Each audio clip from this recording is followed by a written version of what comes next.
ಭಾವತಿ ಎಂದು ಒಂದು ಮಾತು. ಜ್ಞಾನಿಗಳು ಆಡಿದ ಮಾತು ಎಂದು ಸುಳ್ಳಾಗುವುದಿಲ್ಲ. ಅವರು ಆಡಿದ ಮಾತಿಗೆ ಅರ್ಥ ಹಿಂದೆ ಬೆನ್ನತ್ತು ಬರೆದರು. ಅದಕ್ಕೆ ಒಂದು ಜ್ವಲಂತ ಉದಾಹರಣೆಯಾಗಿ ನಮ್ಮ ಗುರುಗಳನ್ನು ನಾವು ಕಾಣ್ತಾ ಇದ್ದೇವೆ. ಅನೇಕರಿಗೆ ಈ ರೀತಿಯಾಗಿರತಕ್ಕಂಥ ಅನುಭವ. ಒಂದು ಅನುಭವ ನಮ್ಮ ವಿಜಯಪುರದಲ್ಲಿ ಕಾಲ್ಗುಣ ಬಾಬುರಾಯ ಅಂತ ಒಬ್ಬರು, ಈಗಿಲ್ಲ ಅವರು ಮಗ. ಅವರು ನಮ್ಮ ಸಂಬಳ ತಂದ ಭಕ್ತ.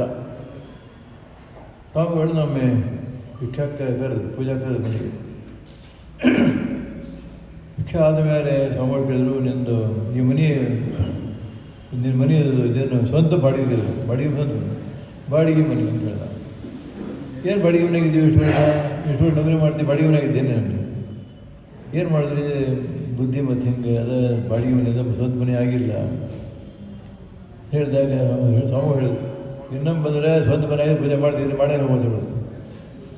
ಆಮೇಲೆ ಏನು ಹುಡುಗಾಡಿ ಸ್ವಾಮಿ ಬಿಜಾಪುರದ ಮನೆ ಕೊಡೋ ಸಾಮಾನ್ಯ ಆಗ್ತದೆ.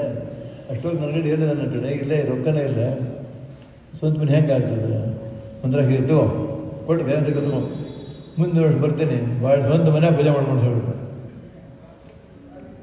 ಇದು ಯಾವಾಗ ಆದದ್ದು? ಇದು ಸುಮಾರು 95ನೇ ಇಸ್ವಿ ಆದದ್ದು.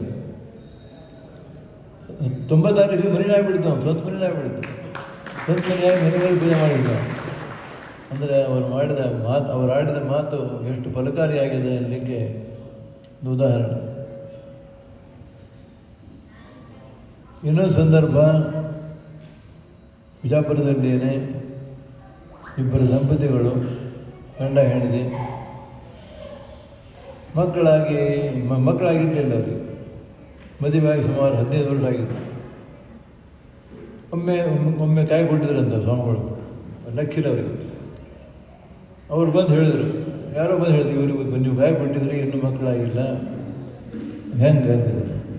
ಯಾವಾಗ ಕೊಟ್ಟಿದ್ದು ಕಾಯಿ? ಇದು ಹೋದ ವರ್ಷ ಕೊಟ್ಟಿದ್ರಿ, ಶಿವ ಮಾಡ್ಯಾರ ಮಾಡಿದ್ರೆ.